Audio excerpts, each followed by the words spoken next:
I am Brooklyn-based psychotherapist Nikita Banks, and I am your host of the Black Therapist Podcast. The Black Therapist Podcast is a podcast where we discuss the unique issues people of color face when dealing with mental health issues and mental health diagnosis. If you would like to reach out to us for feedback or show suggestions, show topics, please feel free to contact us at blacktherapistpodcast@gmail.com. You can listen to new or past episodes on SoundCloud, Apple Podcasts, Stitcher, Spotify, YouTube, iHeartRadio, and Google Play. If you are having trouble listening to us on your preferred platform, or if you want us to be on a platform that we're not currently on, make sure that you send us a private message on our Instagram page at Black Therapist Podcast, or you can just drop us a message or send us an email at blacktherapistpodcast.com. If you want insider tips, resources, and access to our free mental health course, make sure that you text Get Happy to 66866. And my new book, Finding Happy, 7 Steps to Relationships That Will Not Steal Your Joy, is available right now on Amazon. You can go to our website or go to our Instagram pages and click the link and purchase, because we want to help you get your relationships together for 2018 and beyond. Please be mindful that this episode and all of the information that we provide here is just a resource and a tool to help get you started on your mental health journey. If you are feeling any mental health distress or you're having any significant issues, please feel free to reach out to us so that we can find you a mental health provider in your area. Okay, let's go. Hey. Welcome to another episode of Black Therapist Podcast. Okay, so I told you guys that we were probably going to take a week off and do some other things, but I actually had to record a episode of the Oprah Rose Podcast, which I'm assuming is like if Oprah and Amber Rose had a baby, they would end up with this podcast. And so today I was able to, actually invited to be on the show, which was a really big honor. And yeah, the juxtaposition between being a spiritual and sexually liberated woman is that point is that at some point you're going to end up on both knees.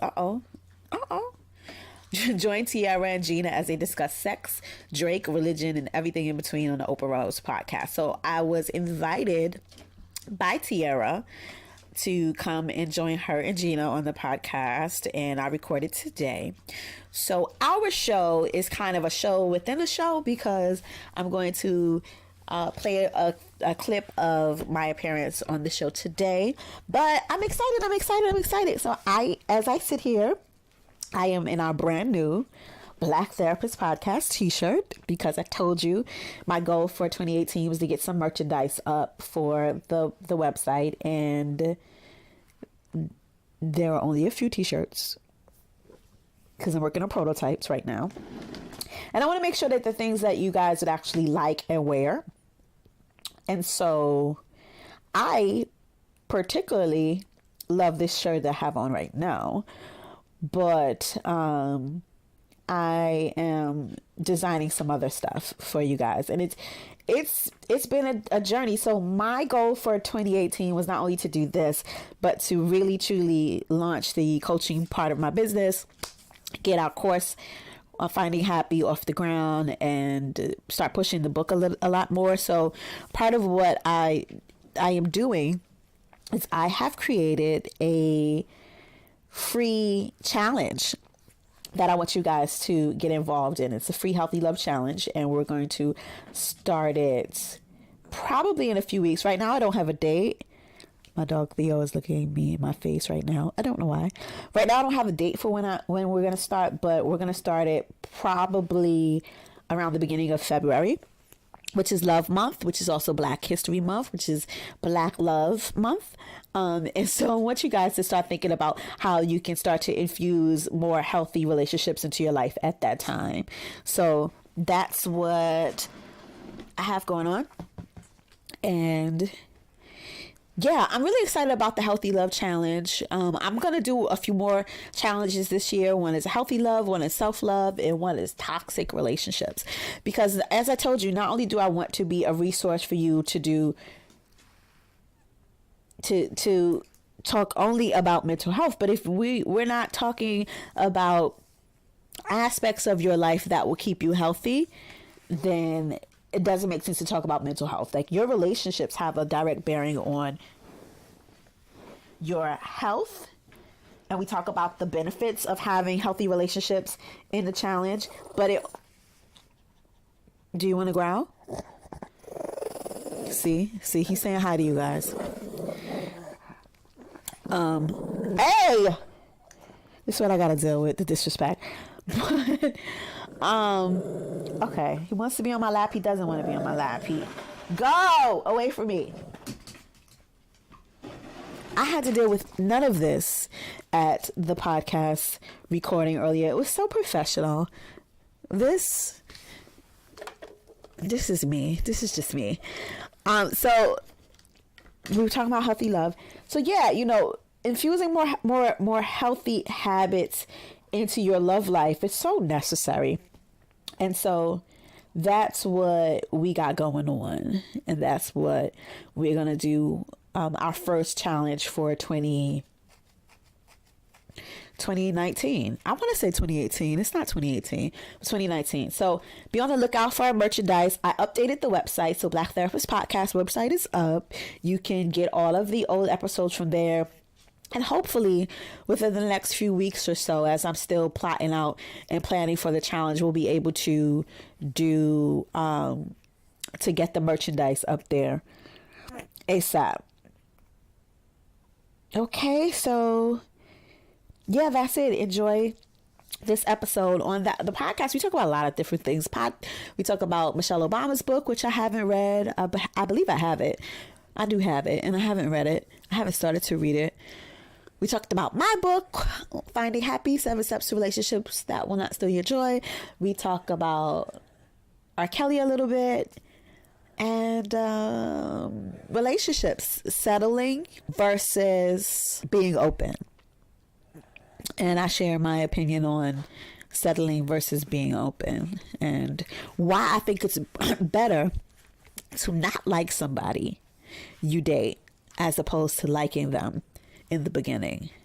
And we talk a little bit about that. So I want to thank Tiara and Gina for having me on. It was such an amazing experience. And if you listen, you'll learn a little bit more about me. Okay.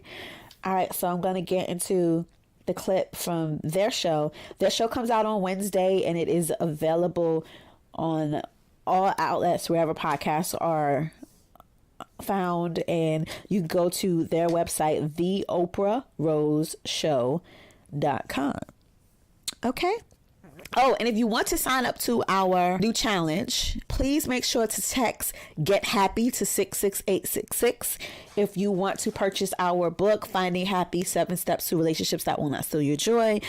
Somebody has actually compared it to The Subtle Art of Not Giving a Fuck, which I also didn't read.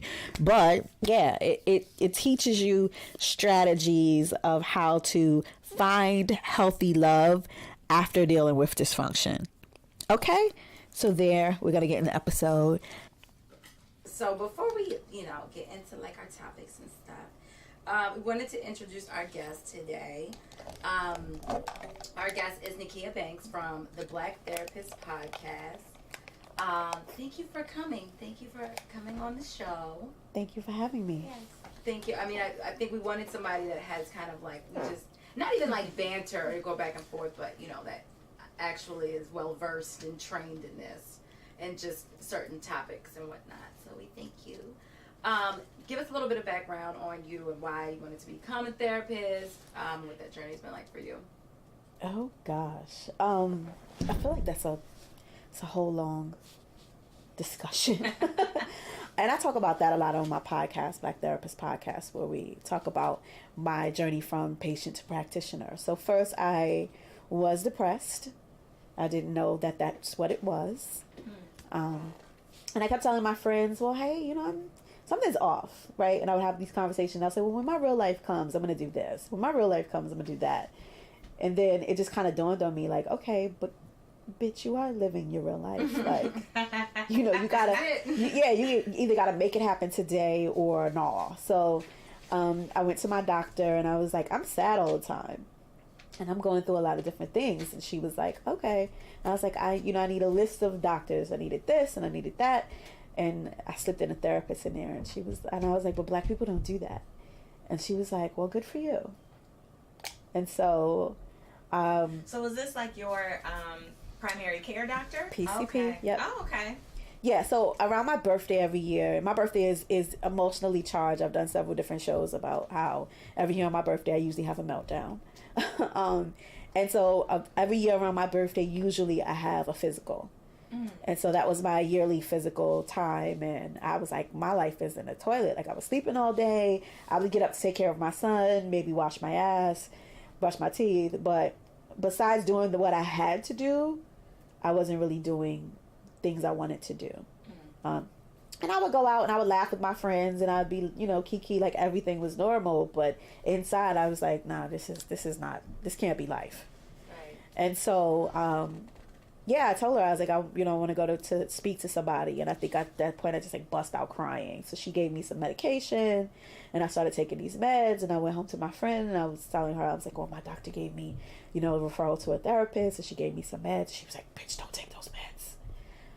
And so I was like, well, I already took them because I'm willing to do whatever I got to do to feel better. But they made me nauseous. I was going to say, did they help? Yes. Okay. Yeah. I was not sleeping all day. I was up early in the crack of dawn. I had all this energy, but I was, I was feeling nauseous.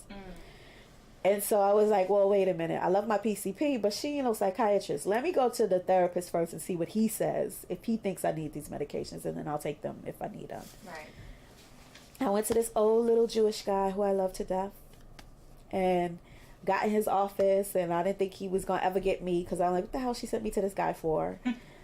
And as soon as I got there, I sat down, and he was like, you're only here as a courtesy.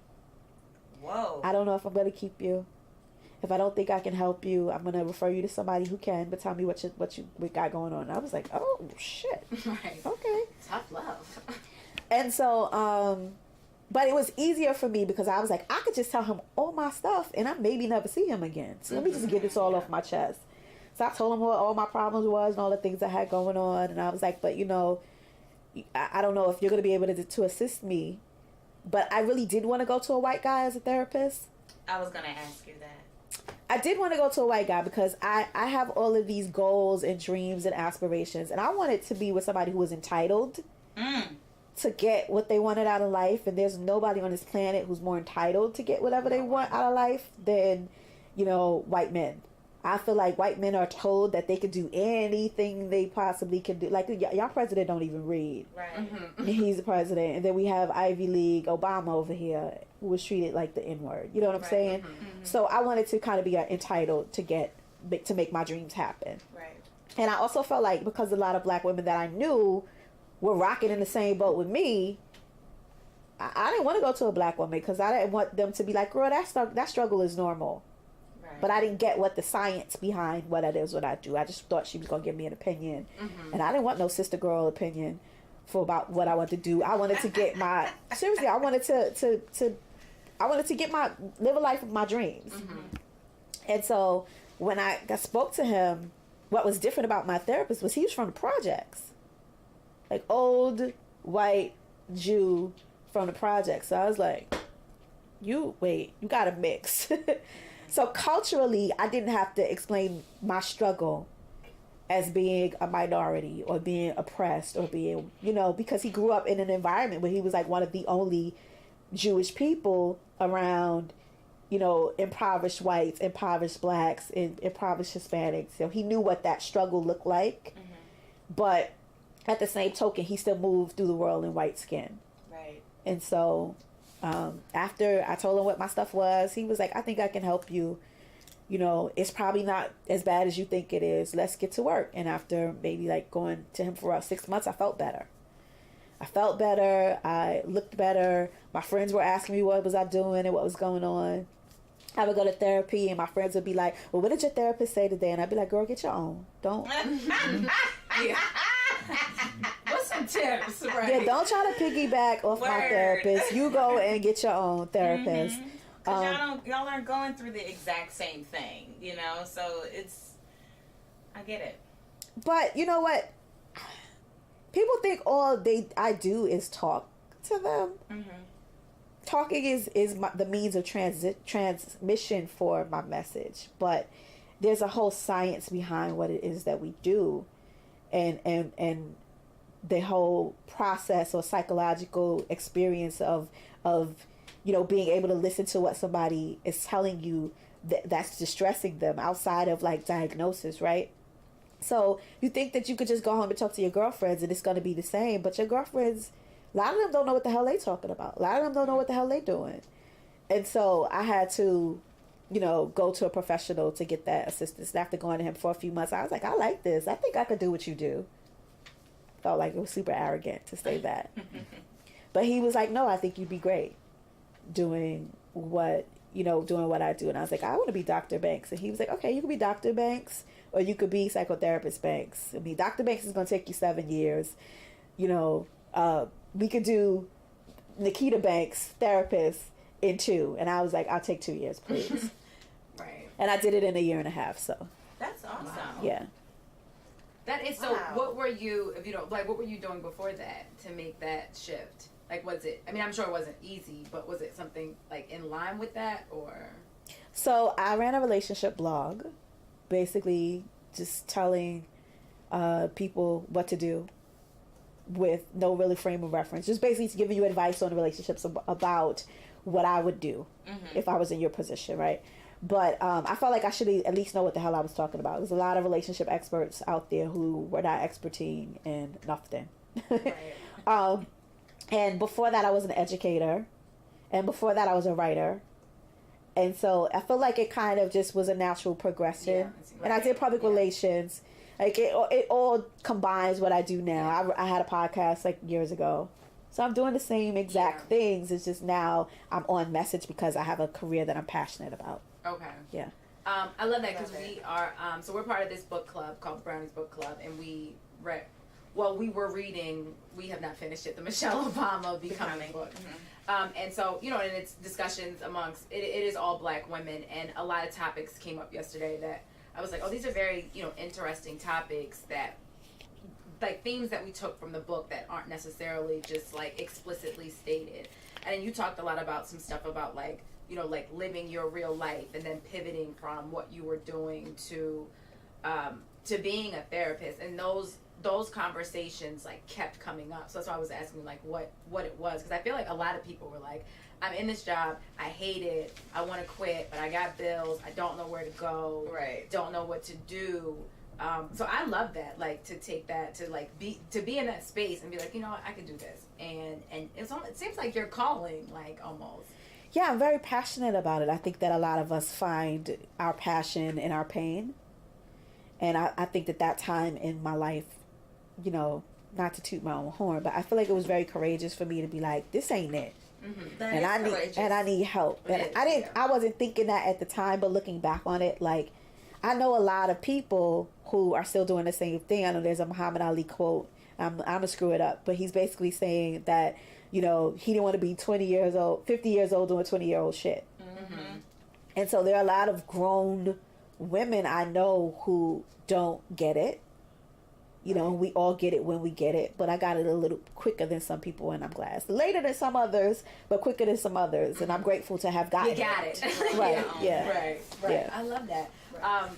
Some other stuff that came up that, we were talking about, and actually a friend of ours brought it up, too, is, we were talking about, like, being open. And so seemingly, Michelle with Obama, Michelle had all these checklists. She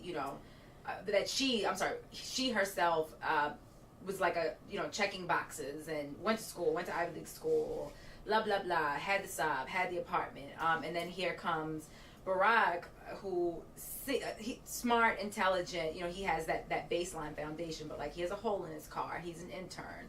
And her intern at that, and kind of like how she was open to it, and that's how she was able to find love. And, like, a lot of people ask us, like, send questions and DMs and that kind of thing, like, well, where do I find a man? And then I even thought about myself, and I was like, damn, like, I had to be, and didn't even know it, honestly, that I was being open to my now partner. Like, no shade, but he ain't like all of the things that on my list. Like, I mean, as far as like you treat me right, like caring, but I think the outside appearances, it was like he doesn't necessarily check those boxes, but it works. And then one of the questions that was brought up was basically, it was like, how do you know, what's the difference basically between settling in a relationship versus being open to one? Ooh. It's a loaded one. So my thing and how I responded that with her was that I didn't think that at all that she was quote unquote settling with Barack, because the conversation that kept coming up then was people were talking about how, you know, guys didn't have like anything that they were looking for, and I think that she saw a lot of things that she liked in Barack, and he was still very much so an esteemed person. Yeah, he was older than her, but he didn't go to law school immediately. He still graduated from Columbia, but he was an esteemed intern. So I felt like she was playing it safe still, even though she was being open. So I don't think that she was playing it safe. I think that they were compatible. I think that if you are in a race and someone starts behind you, but you guys are moving in the same direction, then you guys are moving in the same direction. Mm-hmm. I don't feel like it's settling if you're open to somebody who may not have as much as you have, just because they started at a different point in life. Do you get what I'm saying? But you guys gotta be going in the same direction. Yeah. Settling is dealing with somebody who don't have nothing on your checklist or whatever, just to have a man. I want to talk about somebody. Talk about it. Like I know women who have master's degrees, who have, you know, were on the career track, knew what they wanted, they went for it, and then they got to a certain point in their lives and they realized that they were alone. They were lonely, right? Or they only date drug dealers, or they only date corner rappers, or a dude just came home from jail. And a lot of that, I don't think it's settling, because I'm looking at it and I'm judging that it's settling, but I don't think it's settling in that these relationships, they satisfy a particular type of personality. Like, some women want men who don't have shit just so that they can have a man who don't have shit. And who's like dependent on them? So that they ain't gonna go nowhere, they ain't gonna do nothing or whatever. I was just watching, and I don't really watch a lot of reality TV, but I was just watching what's the new, it's like a marriage boot camp with Little Mo and her husband on it, and she was just like Little Mo's husband, and they made a whole bedroom, and it was a picture of Big Mo, and they made the man's face smaller, and it was like very emasculating. What? Isn't he a boxer or something? Yeah, but she referred to him as Little Mo's husband, and she was like, "You ain't." Oh, she refers to him as that.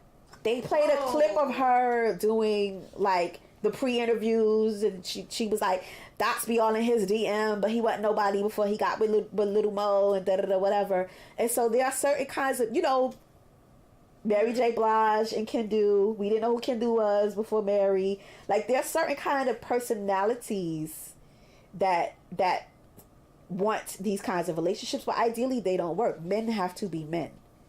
They have to have their own stuff. They have to have their own thoughts, dreams, desires, aspirations, and emotions, because you're never going to have a healthy relationship with an insecure man. Ever, ever, ever. I agree. Mm-hmm. Insecure women, it's going to be a little unhealthy, but she may clean it up at some point. But you cannot love a man past his insecurities. Never. Mm-hmm. Well. Right? We're all like, ooh, yeah. Look, I'm just making sounds over here, like. But I will say, do you believe, like, just from reading the book, like for Michelle, for example, because she did not see those insecurities, or she saw this potential in Barack, that she was able to kind of go into this relationship? Yeah, absolutely. I mean, right? It's not there were no blaring red flags. It was like he surface smoked. level. Right. Yeah. You can stop smoking. His Yeah. surface level just didn't have, you know, probably the not even the quality. He wasn't like the other people she had dated in the past before that. So Right. I don't. She referenced him as being like a swerver. That was her adjective in describing him. Someone who lived freely, who still accomplished a lot of things, but he didn't approach life with, all right, this is my list of things I got to do, and this is how I'm going to do them, as opposed to her, where that was how she approached her life. But I also think that that's what worked for them, because we as women, when we think we like somebody or somebody may be a potential mate, we put the guard up. So because he wasn't the one checked like everybody else, she was like, man, I ain't thinking about him. So she could be her real self around him. Right. She could let her guard down around him. She could, go out with She's trying him. to hook him up with somebody. Right. Like she didn't really have to put on like women put on when they want to be with men. Like I had a friend who was an athlete, and he was like, man, like girls be trying to lock me down. They don't want to have sex with me, but they'll have sex with everybody else and want to like date me. Bro. He was like, that sounds about right. He was like, treat me like everybody else. So I mean, I know women who kind of put on airs a lot in the relationships because they want to be perceived as the marrying kind or the settling down type for a man, and they're not their true selves. I totally agree with that. I mean, I always try to, like, in anything, it's like, what you see is what you get. There's no, like, people, exactly, these, like, representatives of, like, who your person is, and it's like, that's so, I don't even, to be honest, I think just because it's not me, and I don't have to do that at work, I don't have to really do that with I don't have to do that with my family, like, I don't have to do that in any space, so it's like, in relationships, why are we doing that? I don't know, man. In any of my long-term relationships, I never liked them. So I was always... In the beginning? Oh, hell no. Oh, no, absolutely. So I'm always able to, like, be myself, because I'm like, I ain't thinking about you like that. That's when you said that, I was like, that's interesting, because I was like, anybody in a relationship, I've never liked them. I was like, child, please, ain't nobody checking for you. And then you're like, oh my God. Who knew? Yeah. Oh my God. Right, and then you become more open. Yeah, and I with my partner, I had to have a whole conversation with myself, because I had known him for a while. I didn't like him. He was a little arrogant. I thought he was trying to sleep with me on the first day. He played in the NFL, whatever.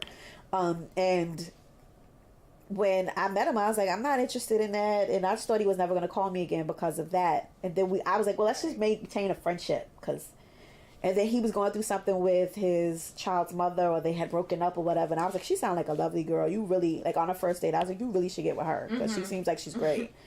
You should make that work. And then, I really believed it. First of all, I had these rules. My rule was I didn't date anybody with a child under 2.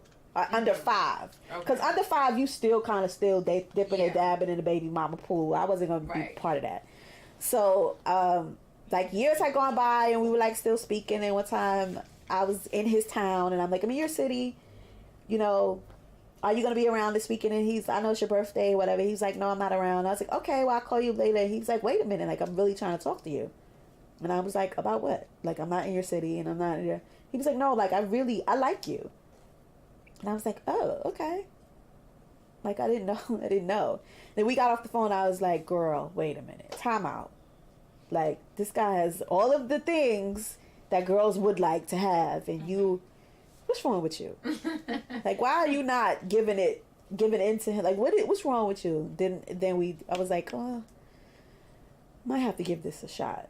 So, like, I've never liked anybody straight off the back like that, that I was in, like, a long-term relationship with. Same. Now I'm like, oh, I kind of, like, see why a little bit, because you are really yourself. That representative. Right, I loves it. So at this point, I feel like everybody's probably caught up to speed also with Surviving R. Kelly, the 6 mini-series documentary that aired on Showtime. Lifetime. What did I say? Showtime. Thank you. It felt like Showtime. Right? It really did. Like, right. I'm like, I don't even know how I got there. I couldn't believe it was on. I mean, I was glad that it was on a cable network. Yeah. And I think they've always been like an advocacy for women. So it's just like, it was like their highest rated show. Sure. Yeah, for sure. Ever, probably. Yeah. Like, And from that, I think, like, people that were on board, people that, like, still listened or were defending him, like, after seeing, you know, like, these people and faces, like, actual faces, stories, like, facts, of, like, what he's done and like, and the damage that he's caused not for families, like, their extended families. Like, it's, like, undeniable at this point. I think now you see all these other things coming out, like, I think the studio was being the landlord for the studio is like, you owe all this money and the rent. We're about to kick you out if we don't pay all this back pay for the studio. But beyond that, it's just, it was so much shit. Like, it was so I felt heavy, and I had like nightmares actually every night after watching it. Like, literally had these crazy ass dreams. I was like, that's a goddamn R. Kelly. I know. Getting your spirit. Yeah, it was literally. I felt weird. I think it was the first night. Because I think they played two episodes that first night. Yeah, two I watched each the night. Right. I watched the full one. And then I think I was like 15 minutes in. And I was like, I can't watch the rest of this. This is too much. And I had to like go lay down. It's hard because I think, you know, it starts off about his childhood. And so he was sexually abused. Now they're saying it's coming out that it's his older sister. That his brothers know about it. So what do you think, like, and this is what I was thinking. Obviously, you know, now he's like playing out your childhood was stolen, so now you are as an adult acting out essentially your lost childhood. It's like, is there hope or like redemption for him? Like, I just had so many questions, like, when watching it. When you say hope or redemption, you mean like for him to just be bad, like be well? Not, I think it. You know like what? This is a 2-part question. The redemption part. Yeah, I was about to say the redemption. Table that one to the side. Yeah, exactly. And because that's what I was about to say, it's actually not for him; it's for other people. Okay. They're like, table that to the side. But something like that, like, is this all like his childhood, or then is there a point where, like, if he had help, is it like, obviously maybe you would be doing this, maybe you wouldn't. Like, how does his childhood like play out in what he's doing in these acts with these women? Or, I'm sorry, young girls. I mean, the same way all of our childhoods play out in all of our lives. It's the foundation for who we are. I think the time for intervention was when that teacher said, oh, he used to come in and sing stuff to me that was sexual, and I realized that he had known more about sex than he needed to at his age. You remember when she said that part? Yes. That was the time. And that's why now, as teachers, we are well, I'm not a teacher anymore. As teachers, we're mandated reporters, but I am a mandated reporter as a therapist, because that house should have been investigated from that point when he was coming to school telling you sexual things in this music. Like, that was a red flag that there were things going on, and he was bullied, right? And he was, you know, sexually molested, and a lot of the people who are abusers have been abused, right? But a lot of people who've been abused are not abusers. I agree. Right. So it has a lot to do with his personality development. It has a lot to do with the adult intervention or positive psychological intervention that could have happened when he was younger and he would have told somebody that this was going on. But yeah, I think abuse is harder, especially when it's a family member. Because that's somebody you gotta pass the peas with at dinner time, and you still gotta deal with, and you know, it's very reluctant. Black women are very reluctant to throw away one kid for another, no matter what the other kid has done. So it becomes very complicated. Watching it, all I could see was the dysfunction. So I did forensic social work where I worked with sex abusers and counseled them. Some of them can be helped. R. Kelly is not one of them. He's not asking for help. He's not getting help. He doesn't want help. And on top of that, I feel like, you know, my clinical hat, there's some narcissistic personality stuff that's happening. I agree. Yeah. There. He's already identified with the aggressor, meaning that instead of seeing himself as a victim, he's more powerful, and he's going to extend this power over these women. So that doesn't lend for him to get help. He has money and status. Women are saying, you know, I want to be a slave. Shit at his shows, so that means he's not going to get help. With him last week on his birthday, singing right along with him. And at the end of the day, he has to live his life. Yeah. Like, he's not, unless he kills himself. Well, I mean, unless he kills himself or die tomorrow, right? Yeah, he has to still live his life. And he still has to be able to look at himself in the mirror. And to be able to do that and still look himself in the mirror and then look at them girls that are still in his house in the mirror. Like, there has to be a level of delusion that exists in his world to make him think that this shit is normal. Mm-hmm. And all the enabling, like, I feel like everyone around him, from whether it was the record labels, That our whole community enables. and the listener, like, everybody, it's almost like we had all the facts, but again, I think just seeing it laid out as it was, you're like, oh wait, this is actually some really real shit, when it was all out there before. Like, his relationship with Aaliyah was just like, you're not 15 with a grown man dressing alike. Like, right. oh, this is my best friend. Like, Yeah, that was weird. what? Like, to That was see them. Super weird. Yeah. To see, right, but I had a conversation with my girlfriend when I talked about there was a janitor at my high school who was like in his early 20s, and I was like, how many girls in school you think he fucked? Because I'm pretty sure he was fucking girls in school. You know, and coming to find out, like, you know, my old high school, junior high school gym teacher, he killed himself because he was molesting girls. He was having sex with 16-year-olds, 15-year-olds. But I was like, damn, he probably was doing it when I was like 12, 13, 14, Right. 15. It's funny, a lot of those were coming out, and I saw like some Facebook going back and forth. It was one of my really good friends at her high school. Actually, one of her close friends married their former teacher. I had And one so- too. Someone in my high school did. So, Still together. they're still together. They have a child. Yes. And so now, when all of this R. Kelly, when the documentary aired, people basically started coming for him, for her, and she was lying and saying that they were never intimate in high school prior to her graduating, but many people know that. But let's keep it all the way funky. There's something exciting about that, like, sneaking around and like that, you know, a young girl wants you and flirtation with your teacher. Like, there's something exciting about that. So I choose not to judge every single situation the same. But at the same token, like, looking back on it, it's like weird. I posted a picture of myself and my son when I was like 20. And my boyfriend was like, oh, I like that. I would have messed with that girl. And I was like, you would have been a pedophile, because I damn sure looked like I was 12 in that picture. Like, this is in the 90s. Like, we didn't really wear makeup and hairs and fake stuff or whatever. We was, however we woke up was how we, you know. So I was like, you'd have been a pedophile. But like, now looking back at my old photos when I was just 18 and I wanted to fall in love and I wanted to find a boyfriend or whatever, and I was so excited about that. Looking back at those photos now, I was like, bitch, you look 12. Like, who was dating you? Yeah. Look at 12. But, you know,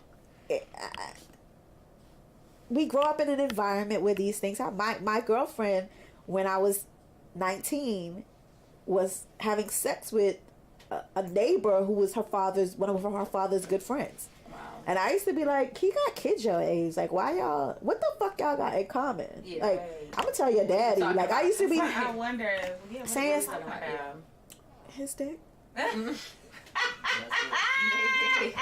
Maybe. Her young vagina. Well, and I think Right. we were even saying this yesterday, like, I think it is very easy to place the victim, place the blame on the parents, but I was like, at the same time, like, I remember when I was 16, I thought I was so grown. Like, Right. you could not tell me nothing. Like, I remember, and I said this before, the person that I bought to my, like, ring dance, which is like a junior prom, was way older than me, and I lied to my mother about his age, and then it's like, you know it's wrong. So clearly, hindsight, I knew it was wrong. I lied about his age. He was a pedophile. Like, I was 16. Wait, how old Well, how old is it? Yeah. He was, I think he was like 22 or 23 or something like that. So I was 16 or 17. I think I told my mother he was maybe 18 or something. But like you might that. have been legal.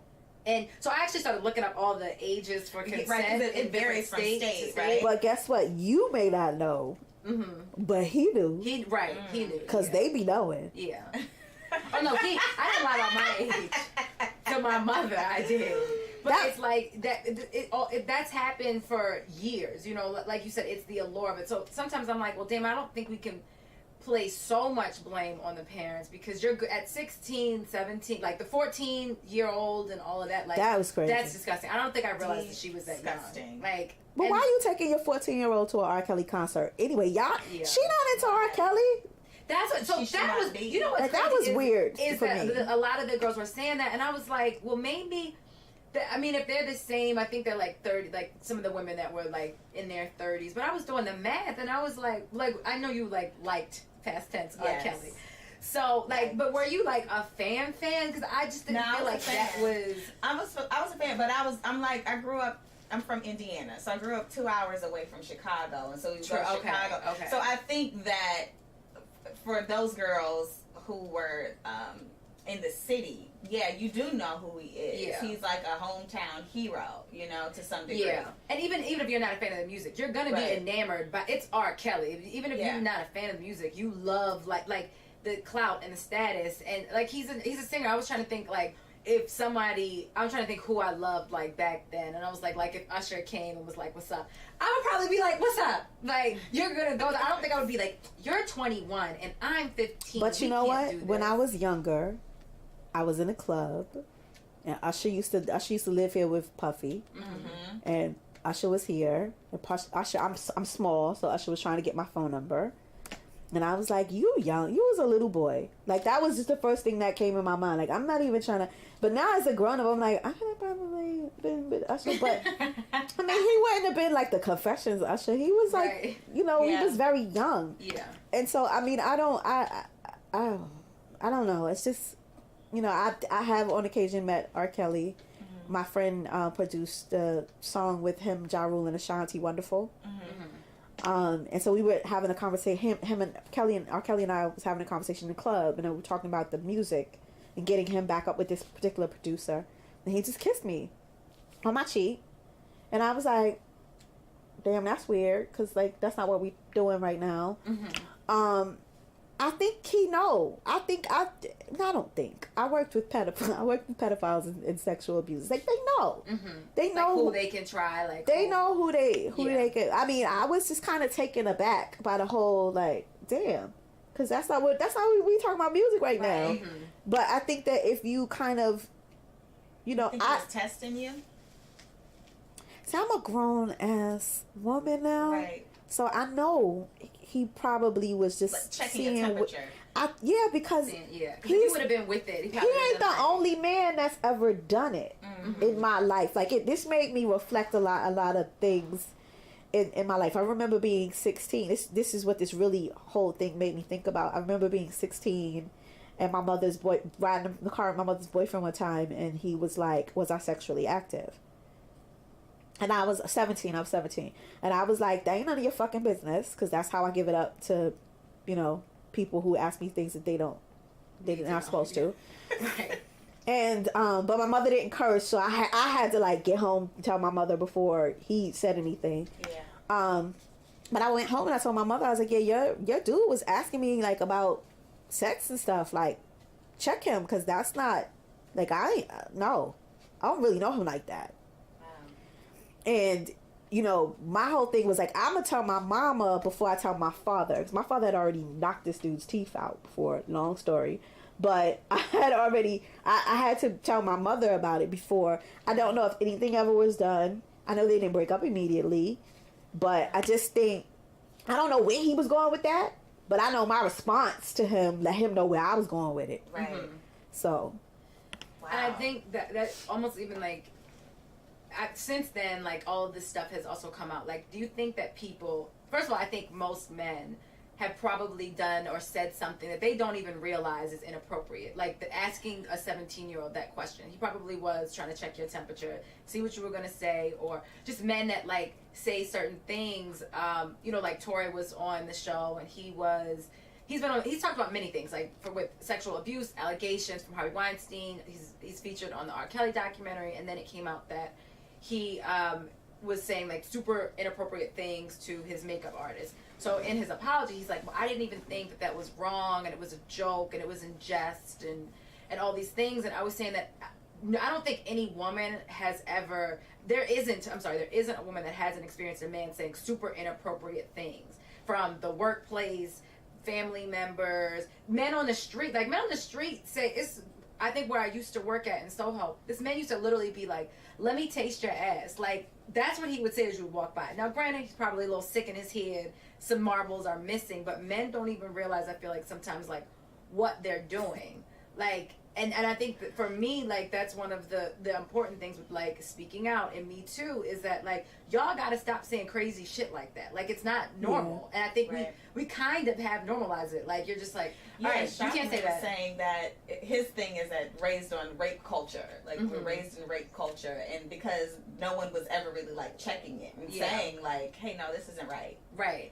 Or then, like, something you were talking about Usher. Then, remember, it came out with Usher and allegedly him with Puff, and it's like, he did an interview, it was a long time ago, with Howard Stern, and it's like, for boys, y'all are taught to, like, nah, you can go fuck her early. Like, even if she's older. Like, Lil Wayne was doing something with Little Twist, and he's like, nah, Birdman put us in a room, told the girl, like, go suck Lil Wayne's dick. And I think he was 12 or something like that. So it's like, for men, you're literally like, go fuck that older woman. Go do that. And then for women, it's like, no, keep your mouth shut. Don't say shit. You can't say anything. But it's like, y'all gotta be having sex with somebody. So these conversations need to be had earlier with, like, men and women. Because it is. Men are literally raised on rape culture. Like, it's okay to talk to her disrespectful. It's okay. Because you're a boy. You're a man. Like, that's how it should be said.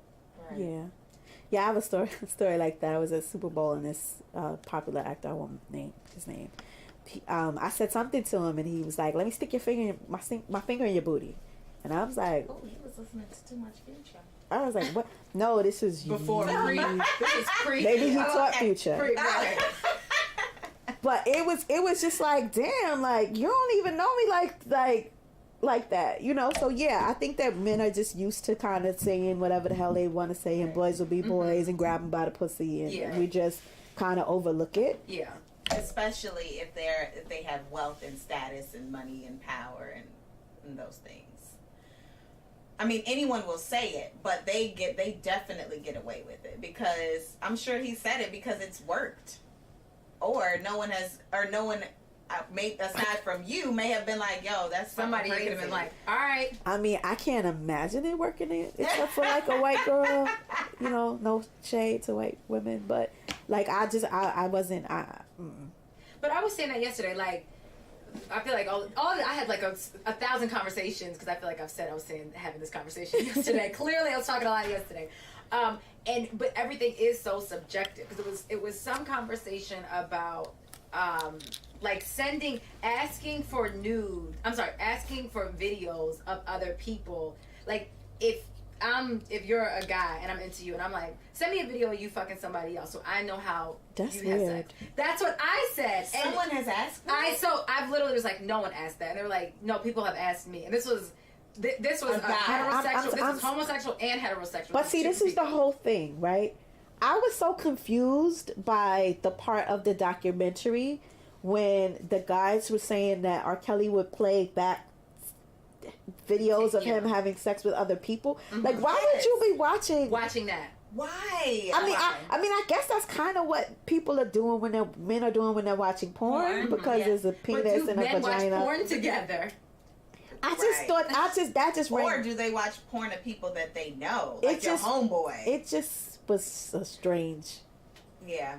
That's why I said his whole clique, his whole circle. And first of all, I know they can't say too much. I would be like almost positive y'all was fucking those little girls' friends also, because they probably wasn't. If you're going to the mall and it's just like anybody in the crew. So if I'm with you, you my girl, and we going out, and it's like your friends here. What's some friends? What's to stop you from saying like, oh, well, I'm gonna just wait for my girl to get out the bathroom or the y'all were fucking them little girls too. Probably was equally as guilty. Equally. Yes. That's why I was like, that's why I acted like so like, oh, we didn't know about. Nah, because y'all was doing it too. Like somebody at some point in time. Like I said, I would bet my bottom dollar that somebody was doing that as well. But the 33-year-olds. And the 22-year-olds and the 40-year-olds. I was like, can no man who can't read make me do anything I don't want to? I'm sorry, like.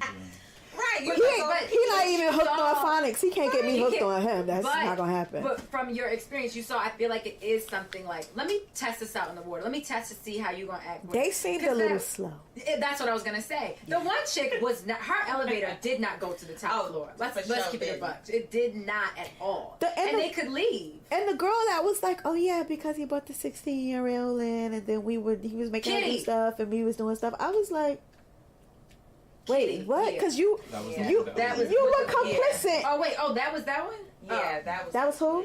Kitty. Well, no, Kitty was the one Lisa. that the elevator didn't go to the. That was Lisa. Yeah. Oh, sorry, Lisa. Yes. I'm like, you was a pedophile too, sis. Yes. Oh yes. Oh yes. Lisa was with him for a minute. She was a pedophile too, because if you doing it with this little girl, you could see she was 14. That's just disgusting. Exactly.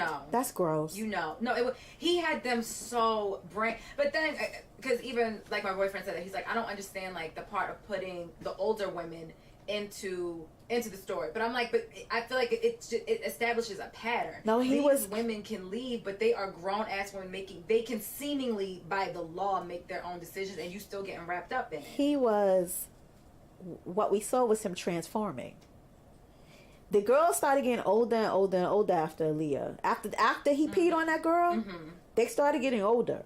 They started getting legal, even if 16 is legal, 15 is legal, 17, 18 is legal. He had a 20-year-old, he had a 22-year-old. They started getting older. I think he had decided that this really wasn't so much about young vagina. This was about power and control. Manipulation and control. Right. I agree.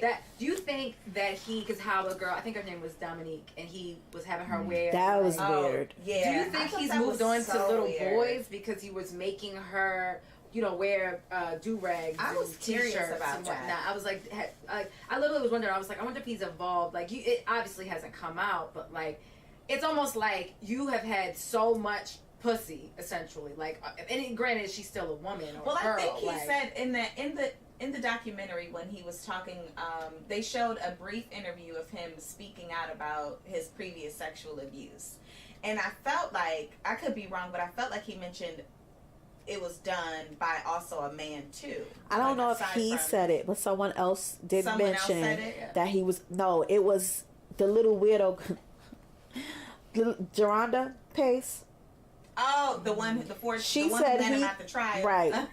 Oh my God! Yes, that one. Oh yes, she did. When he told her, she said, poor girl. That poor girl. She looking at her like, no. She was 14. She should have been in school. Geronda had an IEP. You could look at her and tell that her elevator didn't go all the way to the top. She looked like she's on a short bus. And I'm not. A lot of those women, they did look. They were. Yeah, but you could tell something was very off with her.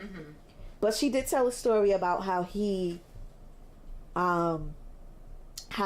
told that he was molested by a boy, by a guy, and he was into pegging. Yeah, which is there's a book out that one of his girls that escaped. Lisa put out. Van Allen. She said that he likes for girls to put a strap on. Or so maybe. So I think Dominique was his boyfriend. Yeah, exactly. In the book, it said he was having sex with his bodyguard. Like he made the girl have sex with the bodyguard. He propositioned to have sex with the bodyguard. Oh, in the book it said they did it. Like, but not the bodyguard, the manager. The manager said that he propositioned him to have sex. I don't know. He just seemed like a freak. I felt like he had moved it. The end all be all is he's sick. He's literally like.